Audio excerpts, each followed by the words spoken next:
Welcome back to GM Talks. It's been a while and I'm very sorry for that. That was not the plan, but we had some technical problems and KH Online, which is my company, have been growing a lot and we simply had been so busy, so with new customers and new big contracts and so on. So it was a bit of a problem to get the videos done. Anyway, I hope the technical issues are solved and we are back, and we hope for good that we will stay here and keep making videos every week. Maybe it will not be 4 times a week, maybe just two videos or something like that, but let's see how it goes. So thank you for your patience, and I'm glad to be back. A lot of things has happened since the last video after the Olympiad. One of the things, of course, is the great Niemann Gate story. I'm not going to go into that too much here. We will have a later video on these issues. We just say that I've been talking to a lot of medias about the Niemann Gate, and I don't know what to say about it, actually, even though I've been saying a lot. It's an unfortunate thing. Unfortunately, it's also something that has to be dealt with in chess because it's here to stay. As I read recently that a guy was caught cheating in an open in Spain yesterday, and there has been suspicion that he was cheating for a long time, and then he was caught, and that's of course good. I think the way to solve this must be to make it more expensive to cheat, and by more expensive I mean that their consequences must be harder, meaning that you get outed. It will be public that you are a cheater. I think that's the only way. The thing is, you just have to make sure that you only out people who actually cheat. So that's more of a problem anyway, because we are not completely sure that, for instance, chess.com's algorithm are that precise, and they might make a type 2 error and deem someone guilty who's actually innocent, and so on. So, well, we'll see what will happen. But FIDE, the Chess Federation, World Chess Federation, will have to take a stand here at some point and find a way to deal with this problem, because it's not going away. Anyway, we're going to see a game, because as you might remember, GM Talks is all about getting better at chess, and hopefully in an entertaining way. That's sort of the philosophy, is that you learn better if you're not bored to death while you learn. That's my opinion, and I will stick with that. So I hope, and please give feedback on the format, on how you feel it is going, and if you think I'm an idiot, just don't watch it, right? Okay, we're gonna see a game from the women's candidates. It's gonna be a Chinese who will win the world championship for women, because Li Qingyai and the other one, I don't know what's her name, Tan Songgoi, will play about meeting Yu Wenyun. Yu Wenyun, I think, is the best player after of course, the top dog. So, but anyway, it was going to be a Chinese, and probably I think FIDE was probably very happy that it was not a Russian. There were 3 Russians and 1 Chinese in that tournament, and the Chinese won. So that was probably good, due to the geopolitical situation that we will not go into, even though we are, of course, feeling for people who are freezing because their infrastructure has been ruined. Let's see this game. The reason I'm showing this game is because it's a very typical game on how you lose. It's typical. You do a lot of things right, and then you do something where you're a little bit careless, and then it all goes to hell. So let's get into it. Tang Sengoy is white against Goryachkina, and Goryachkina, by the way, is a very strong player. So I was a bit surprised that she lost to Tang Sengoy, but this was the decisive game of the match. This is the Slav, and we would go into the semi-Slav. The semi-Slav is a very interesting opening. Blacks is very flexible, but in general the idea is to take here, followed by b5, and get some counterplay on the queen side with this plan, either to win a pawn in sort of the anti-Maron or the Moscow variation, anti-Moscow gambit, or as in the Maron, just to get things going on the queen side with development a-king, the queen's gambit accepted. So you play something like this, and then you go with a6 and c5 and the bishop here and the knight here, and that's a very nice structure for black. Bishop d5 is the critical move. You're ready to play the anti-Maron, and that's what happens after, for instance, this move and b5. You can also go h6, and then white can take on f6, and it will be in the Moscow, or you can go bishop h4, which will be the anti-Moscow gambit. All very strange theoretical stuff, very difficult to play, and to be honest, you definitely need to work a lot on your theory to play these lines with either color. So it's not for the amateur, just like to have an interesting position. I would recommend something else. To be honest, as black has always been afraid of this bishop d5, so I've done something. I played h6 and I've taken on c4, but I also played this move, which is sort of a thing. It's a little bit wimpish. The thing is, after this move, you probably have to go for this, which is the so-called Cambridge Springs variation. Nice name. It's a place in the U.S. And I think this is playable. I think Dreyev has done this a lot when he has not been up to playing the Moscow or something like that. But it seems that white should be a little bit better. There are two lines here for white. One of them is to take, and the other one is knight d2. Geary played knight d2. You can find that game against me. It was a draw. You can find that game in the video section somewhere. Right. Okay, and this is all. And white is sacrificing a pawn, but he's also getting a great superiority in the center. By the way, the idea, of course, with queen a5 is to put pressure on this diagonal, and there's also some X-ray effect on this one, which disappeared right there, attacking the rook. And this is a bit clumsy, and b6, and in general, black would like to exchange this one. Knight d2, bishop a6, oops, c4, castle.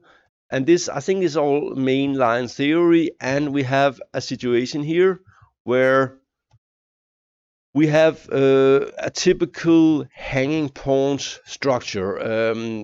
We have been dealing a little bit with the hanging pawns earlier, and it's one of the things that we should look at more in here on GM Talks. The hanging pawns has this thing that they're very sort of dynamic, but they're also very weak. And if you lose one of them, you're really in trouble, because the other one will be even weaker. There will be an isolated pawn that probably will not have any expansion power. At the moment, they both have expansion power, so it's a dynamic situation. Rook e1 makes room for this bishop here, and we see that there are interesting things. This one here is not a problem. You just go here. The queen is kind of okay on the white squares. Black is hoping to attack these pawns here, and white is hoping to launch some sort of a kingside attack.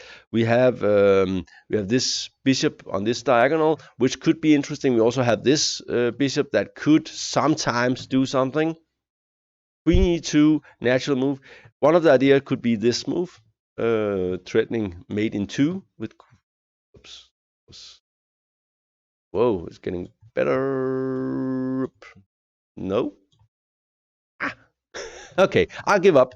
Anyway, this position is interesting. After queen e2, uh, it's black to move. And the best move here would probably be to play this move. Just get the bishop out of the way, getting back and getting ready to play g6 and bishop g7, getting a sort of nice structure for black and not having any difficulties with the king. You might even, after the bishop is here, you might even put the knight here and say, okay, I'm very solid. And white will probably be able to create a passed pawn on the queen side, but it will be something you can attack, and it's not, at least not immediately dangerous. So bishop f8 looks sort of unclear. Looks like it's probably nice position. Anyway, what he did do instead was was this move, and this is a very natural move, and it's a mistake, um, and that's kind of hard to see, right? So why is this move a mistake? Well, the thing is, there are some tactical things going on that you have to acknowledge and look at. And one of the things is that this bishop here could get into some troubles. Um, and that's also why it was better to just take it back. This move is so natural, and it's the way when I lose a game, it's often like that. I'm not awake and see that there are some dangers in the position, some tactical features, and when they sort of appear, then oh no, I did it again. Like so, here is white to move, and you have to find a good move for white here. We see that, of course, something like this would be nice, but you will probably just be met by this. The queen is still fine on this square. But what about there's something, you see something here maybe that looks a bit dodgy. And white found this great move. Very, very strong move. It attacks the bishop. By the way, it's something I noticed in, for instance, the Nimzo Indian. It's often that white plays c5, not d5, but c5, and because it sort of makes both the bishops very strong. For instance, in the capo variation of the Nimzo Indian, c5 is very natural in many situations. So something, and this is how not to lose, is something you have to look out for. Look out for c5. It's something you have to see. The problem here for white, for black, is that after something like this and this is a huge threat, and the bishop is in general in big trouble already, and the bishop is coming here, and it'll be very, very annoying. So but she should of course take anyway. She didn't. She played this move, which looks like very smart move, getting out of the knight c4 problem, and getting ready to attack this rook. Unfortunately, after this move and this move and this move and this move, we see that black probably thought, this is a nice position, right? I have pressure on this pawn that's under control. There's a pin here, and so on, and I have active pieces, and it all looks good only on the sort of outside, because after this move, black is in deep trouble. The bishop here is trapped in no man's land, and the rook is attacked. So keep doing that. Let's see. You make the red instead. But we also have this one. So if black can just save the rook, the problem is there's no good place for the rook. And another thing that you realize is that this bishop is in trouble. That was a mistake. For instance, if you go something like this, and we go something like this, then this bishop is hanging again. here. And what to do about that? And there's another problem. That is, this one is also hanging, making this pawn very strong. But for instance, on this, you can also just simply do this and attack here, double attack.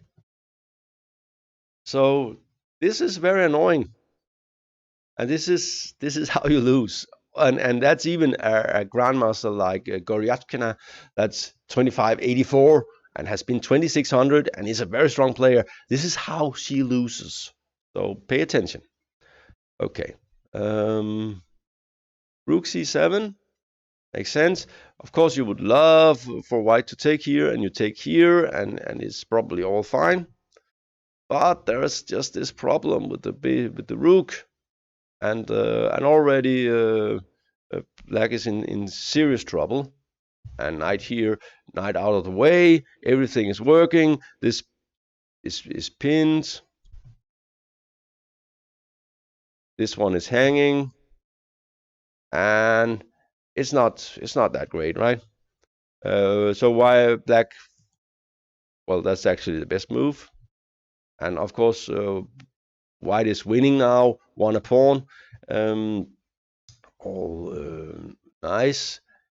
And all these moves make sense. Rook d1, maybe not the best move, but it's playable. At the moment, you have to get this bishop here into the game, but black only got 2 pawns for the piece, so it should be nice. But this knight here is a little bit, oops, that would be very bad, because black is threatening this move. So a3 and e4 is also nice, simply trying to trap the knight. And here white makes a weird move. The natural move would be something like this, just to regroup the knight, and white should be winning in this position, especially because the bishop will be very strong on the pawns on the queen side. Instead, she played this move, and d5, and suddenly the knight is trapped. But and here black had to find this move with somewhat unclear position. She did not, and the knight is going to d7 and so on. But she did not. She played this move, and after this move, it's already finished. The a pawn is now too strong. So, and otherwise, she's a nice tactical player, Goryachkina. No, Tan Zhongyi, and here black resigned. White will take the knight with check. So a nice game, and it's black basically loses because of this move and this move. I think there's some way to make this not lose immediately, maybe b5 or something, just to survive a little bit. But of course, white is much better. But it should be possible not to lose immediately, or you could take on c5 and probably, I don't know. Anyway, but that's how you lose at chess. This is a very, very typical thing, that there are some situations where you just small nuances, and it's enough, and then the game is just lost. Anyway, this was a comeback video for GM Talks. I hope you enjoyed it. And by the way, thank you everyone who has written to me about that they liked GM Talks. Make me happy. That makes it worthwhile to do the videos, that people seem to enjoy them. It's, of course, why we do them. Thank you for watching. This was Rune Berg Hansen from GM Talks.